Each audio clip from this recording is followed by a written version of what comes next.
tap. Your news, your way. Always free and easier than ever. Download the all-new WNEM TV5 News app today.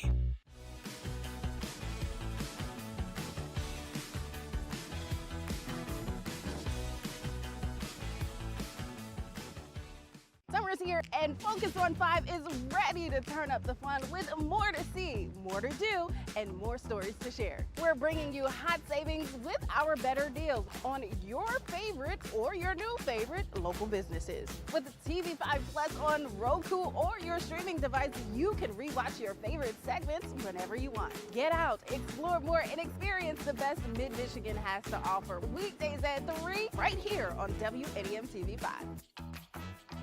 Hi, I'm WNEM TV5 First Alert Chief Meteorologist Chris Eastlick. Severe weather season is a time you need to be prepared for.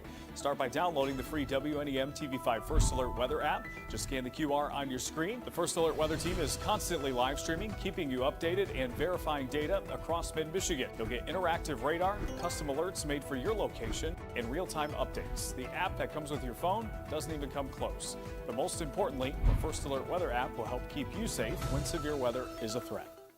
Get access to exclusive live stream shows on your connected TV with TV5 Plus. Thank you so much for joining us for TV5 Morning Extra. TV5 News Extras give you the latest breaking news, weather, and sports. Certainly a fun-filled night of sports for you. The morning, afternoon, evening, and weekend First Alert weather shows give you in-depth weather coverage for your area with our First Alert meteorologists. And don't miss special event coverage with exclusive live streams. Start streaming WNEM TV5 for free with TV5 Plus. Every first matters. The first alarm, the first cup of coffee, and that first look at what the day could bring. And WNEM TV5 is right there with you with your first alert. Breaking overnight to what's happening right now. Here's your first alert to severe storms. And your first look at what can impact your morning. A big crash heading into downtown Flint. No matter where you choose to watch, WNEM TV5 is here to help you start your day. Every first, every morning, WNEM TV5 Wake Up. When unexpected weather strikes, WNEM TV5's First Alert Weather team is the first to keep you informed. We do have a tornado warning. I would proceed with caution as these storms move through. Be ready for anything. We have these two cells. I see these two coming together. This has been a day of surprises. I was watching the TV5 news and I saw that the tornado warning had been extended to Freeland. For instant severe weather alerts and live radar when you need it, download the WNEM TV5 First Alert Weather app. Today's Aging Untold is brought to you by Vitale Wealth Management.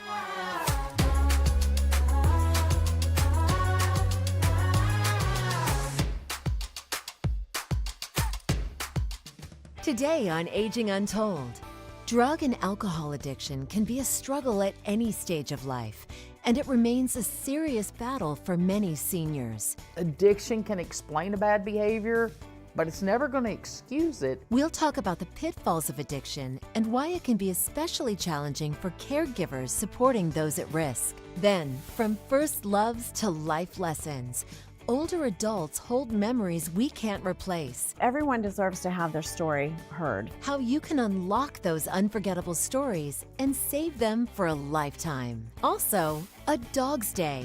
There's just this unconditional love and warmth that dogs provide you, that no matter what, you know that they're always there. How this trio is inspiring the 3 Ps: pets, pats, and purpose. Experts with advice and solutions. You're watching Aging Untold with Aging Well Coach Catherine Ambrose, gerontologist Sam Craddock, aging expert Amy O'Rourke, and board-certified physician Dr. Ray Rogers. We're all getting older.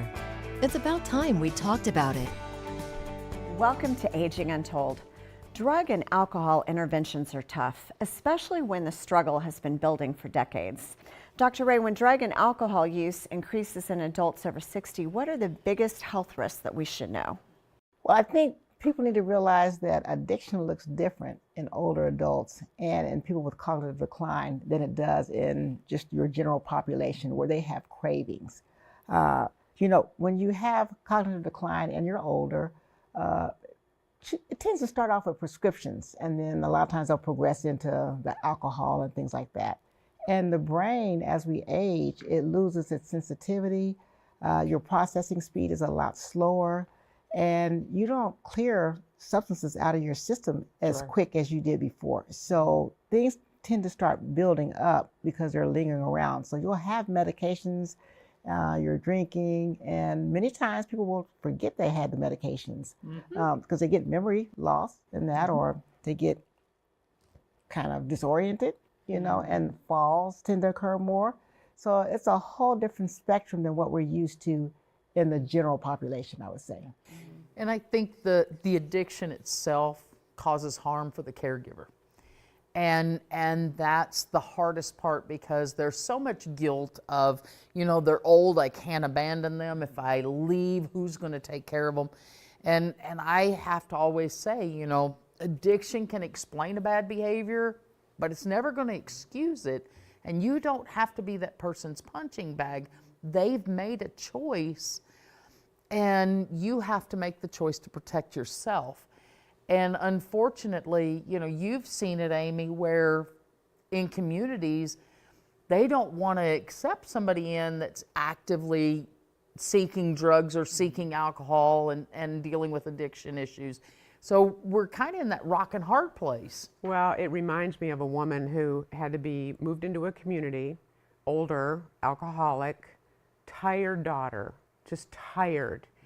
And I think she thought she was going to move her into the community and then we were going to handle her. And what happened was, the grace of someone, she forgot she drank. Oh. Her memory, she forgot she drank. Interestingly enough, metabolically, she put 20 packs of sugar on her eggs. Oh. So her body was still craving it. But I think the point for me is I work with a lot of people that are trying to find a home for their older adult, and they're alcoholic, they have no intention of quitting, and what do you do? So I've known some lenient administrators that'll work with it and others who won't. So I just think having that practical conversation with them and to say, this is a problem, it's not going to change much, are you willing to take them? Unless they forget they drink. Unless they forget they drink. And I know. I think it has to do with what their behavior is. There are some happy drunks. I mean, there really are. There are some that aren't abusive, they're not hostile, they're not combative, and you can tolerate that. The family can tolerate that. They've obviously been dealing with it for years and years. But if that hostility comes in, if that abuse is part of it, then sometimes you have to kind of walk away and hope and pray that they get the help they need. And I understand that as well. I'm glad you said that, because there are people that they're just happy, they're doing fine, they're doing fine. But there's the thing as safety before loyalty. If it is causing challenges like falls and accelerated risk, then it might be time to address it. But sometimes people are picked on just because they don't like the behavior. I've been an administrator in a community. Some of the strategies that we've used for the alcoholic where it's really kind of going to get bad, we've tried to dilute the alcohol. Yeah. We've tried to manage other people, like get the lady next door that keeps sneaking in the bottle, hey, please don't do that, you know, or buy a smaller bottle, you know, just to get creative with managing it. I've known people that have gone to rehabilitation at age 80, age 82, so I don't take that off the table for someone. Sure. But I think you really have to kind of widen your risk tolerance in working with an older alcoholic that has no intention of quitting. And then the other thing that happens when you're using alcohol and you're older, it actually worsens the disease, you know, so you'll have more inflammation and disruption and that, and so they go downhill kind of quickly. And if anybody's out there, my biggest thing that I would tell them is ask for help. Yes. This is a really complicated issue that those of us who've been in the industry for a very long time, it's complicated and you can't do it alone. Still to come, she watched her sister's life-changing weight loss journey. I saw how happy she was and how she was coming out of her shell. She was being more social. But little did they know, solving one problem would lead to another devastating development. Up next, your family's greatest treasures aren't always in a bank account. Put it in a recording so that they can listen to you share that information. They're also in the stories you share. we discuss ways to capture decades of wisdom and history before it's too late.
There's a lot we may lose when older loved ones pass away.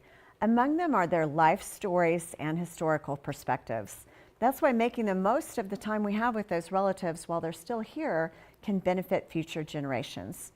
Sam, what do you think happens when we miss the opportunities to gather these stories? Oh my gosh, I have always called our elderly the living, breathing history books of society. And you just can't wait till after that funeral to realize that you didn't take the time to listen to the stories. Because when one of those elderly pass without being read, we're not losing just a person, we're losing a library of stories. And you know, we're already at an odds because we've traveled so far away from our families and people live so far apart that you see a loss of empathy and connection with our older community. You know, every caregiver I ever hire, I usually their basis comes back to taking care of their grandparents or being around their grandparents and loving them. And so listening to those stories and learning your family history, learning where you're from is so vitally important to truly just being a good human being, I think. You know what I found myself missing when I lost my mom was her voice, the sound of her voice. Yeah. And I think if I could have just had a tape recorder, if I'd had the presence of mind to do that and listen to her history, she wrote everything down and we have pictures, but somehow the voice was missing. The other thing I thought about was my niece and nephew gave my sister a Christmas present, and that Christmas present was 50 questions that they wanted her to answer.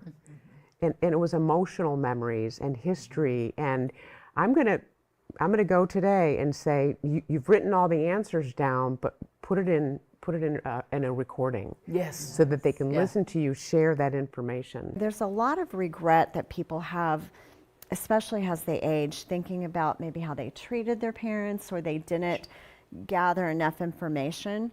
And so just understand this, that if you feel your family's not listening to you, that you can document your life story in different ways, even in writing it on little notes, like write a little something and put it into a memory jar. There's all different things that you can do. Just add little memories or your favorite sayings so they can look at that later and gift it to them at Christmas. Well, how many times do you, I'd find it like, man, I wish I remember that recipe. How my mom used to make. Absolutely. Oh, we're like, do you remember how Aunt Jean did the chili? Because I don't. My mom was like the historian of the family. She wasn't just the historian of the family, she was the historian of the town. So she knew all the ins and outs and who was married to who and whose kid was whose. And so my mom wouldn't record things. I bought her recorders, I tried everything. So when she was diagnosed and I knew she was terminal, every voicemail, and I would intentionally not answer so she would leave voicemails. So I saved them. And then include your kids. Share memories of when they were babies and what they did so that they can share it with their children, or maybe see similarities in their children to how they were as children. Still ahead.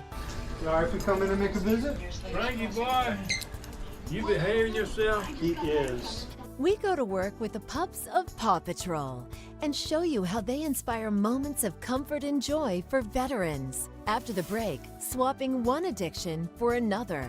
We explore a potential side effect from a popular surgery that one woman says led to her sister's death.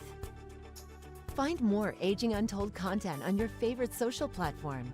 You can follow Aging Untold on Facebook, Instagram, and TikTok now.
For people with severe obesity who've tried everything to lose weight, bariatric surgery can be life-changing. But this weight loss procedure comes with a hidden risk that some doctors don't talk about: transfer addiction. This happens when patients trade their food addiction for another compulsive behavior, like alcohol, drugs, or gambling. Reporter Kristen Crowley uncovers why some in the medical field are hesitant to talk about this risk and speaks with patients working to bring awareness to it. Sisters often share a special bond. She was funny, she was charismatic. That was certainly true for Amanda and Carrie, who not only considered themselves best friends, they also lived next door to each other and traveled the world together. Hawaii for her 40th birthday. We went to like Key West in Mexico. We did a med cruise out of Rome to like four Greek Isle stops. But for Amanda, the most impactful journey was one she never expected: Carrie's weight loss journey after bariatric surgery. I saw how happy she was and how she was coming out of her shell. She was being more social. So the surgery seemed successful? Yeah, totally successful. Did exactly what it was intended to do? Yeah. But it came with an unintended consequence. At some point, after about 2 years, I started noticing her drinking more, or the drinking, her just being 2 drinks and so incredibly drunk. Your sister's drinking habits before the surgery. Mm-hmm. How often was she consuming alcohol? 6 times or less a year. She was not an alcoholic. No. After surgery, it was a different story. Amanda says Carrie drank regularly. She believes it was all related to a little-known potential side effect called transfer addiction. The Obesity Action Coalition says transfer addiction happens when patients with compulsive eating habits swap food for other things like alcohol, drugs, gambling, sex, even shopping. It says studies show as many as 30% of bariatric surgery patients experience it. Dr. Ann Rogers is president of the American Society for Metabolic and Bariatric Surgery, which works with MBS-AQIP. Dr. Rogers says one reason transfer addiction isn't mandatory to teach is there's not enough research to show it even exists. It's very hard to study in humans. We don't even know if there's such a thing as food addiction per se. So while you can go without cigarettes or alcohol, you can't go without food. So we can't study what it's like to have people quit eating cold turkey. So that just makes it impossible to study it as a form of addiction. But the effects of alcohol on people post-weight loss surgery are well known. You very quickly can get intoxicated as well as dehydrated and malnourished. So we do say, after surgery, we strongly encourage no alcohol use for 12 to 24 months at all. Dr. Jessica Hamilton is a clinical psychologist who evaluates patients before weight loss surgery. While she doesn't specifically talk to patients about transfer addiction, she does talk to them about the risk of alcohol use disorder. Was this the last trip you took? Mm-hmm. Amanda says she tried desperately to get her sister help. How many times did she go to rehab? 1, 2, 4. Carrie was about to go back to rehab for a 5th time when she was found unresponsive on her kitchen floor. She died in November of 2018. The cause of death, alcohol poisoning. What do you think when you hear that it's not mandatory for doctors or surgeons to tell people about the possibility of transfer addiction? I would tell them they can have my grief, and they can have my pain, and they can have my anger. Wow, they can have my grief and pain. Yeah, wasn't that powerful? Very powerful. I think one of the biggest things, we're taught as physicians, do no harm. And just because something is not, that you can't prove it medically, if you've seen it several times, it is your obligation to just put it out there and say, you might want to look out. I've seen this. It doesn't mean that, it's going to happen, but you don't know what you don't know, and you can't look for something if you don't know about it. Right. I think it's foolish to think that you wouldn't trade one addiction for another. We all do. We do it all the time. We do it all the time. You might trade a bad addiction for a good one. Working out can be an addiction. To me, if you go from one weight to another weight, if I think about myself, I would have significant emotional things to process, whether it goes to addiction or not. If I'd changed that significantly, if I got in a wreck and my face was damaged, I'd have to get counseling to say, these are feelings that I've had as a result of the accident. But many people, when they have the surgery, that's what they're expecting. They're expecting the weight loss. But they go through all these different psychological testing and all these different things. And just like she said, you can't prove addiction for food exists because you can't stop eating. However, people will tell you, I have food noise. I have food, it's talking to me. I gotta eat. I mean, that's what you see with these GLP-1s. It calms the food noise. So you don't have to take something away to say that the addiction is not there. Of course, we're assuming that there would be a physician really involved to ask questions, and sometimes with the GLP-1s, there's not a lot of questions asked. You're dealing maybe with a nurse practitioner, long distance, and people just get started on them. And hopefully what they experience is just joy, but people should be aware that you might deal with some rather difficult things. From urgent care to TLC. When we get in the car and as soon as the flag bandanas come out, they know they're going to be doing visits because that's the only time they wear them. And they just get so excited, and they know where we turn to go to the facilities, and they just start jumping around. Up next, we go on the Paw Patrol with 3 perfectly imperfect pups and show you how they inspire joy to those they visit.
Nearly half of all veterans are now 65 and older, and these heroes are more likely to experience chronic medical conditions, mental health issues, and social isolation.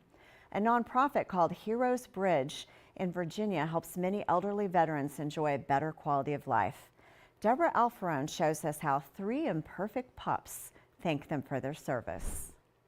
Sorry if we come in and make a visit? Frankie boy, you behaving yourself? He is. If you want to make an elderly person smile, just visit. Bring Frank, Rosa, and Lily with you.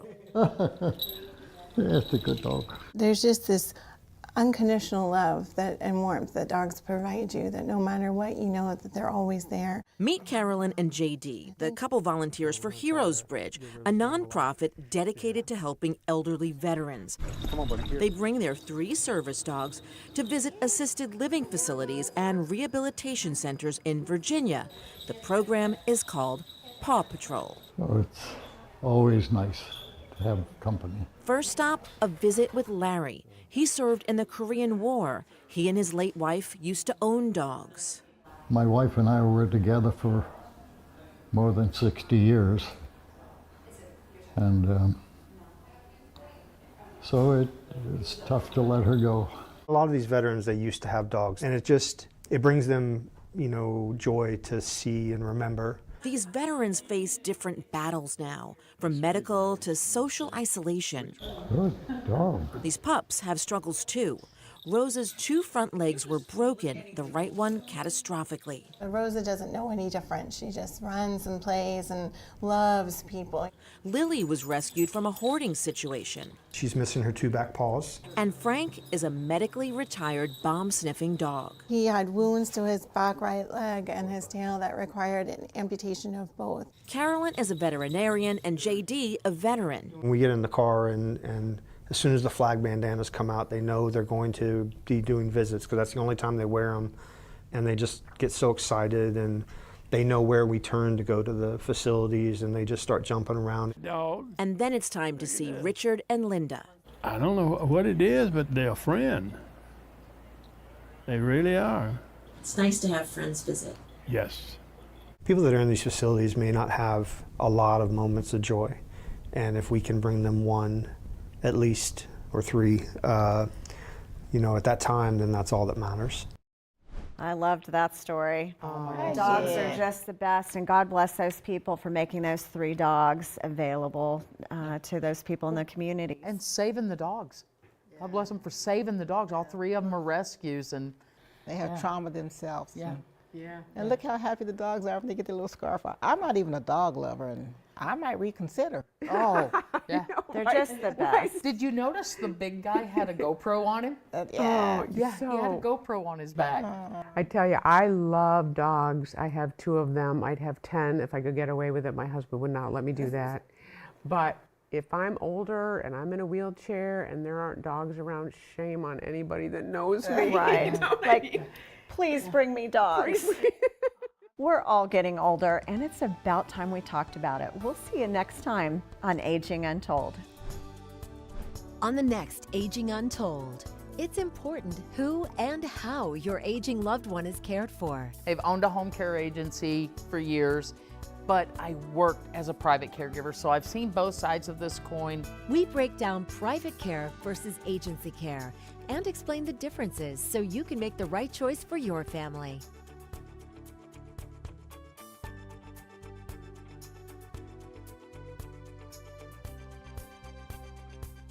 Thank you for watching. Today's Aging Untold is brought to you by Vitale Wealth Management.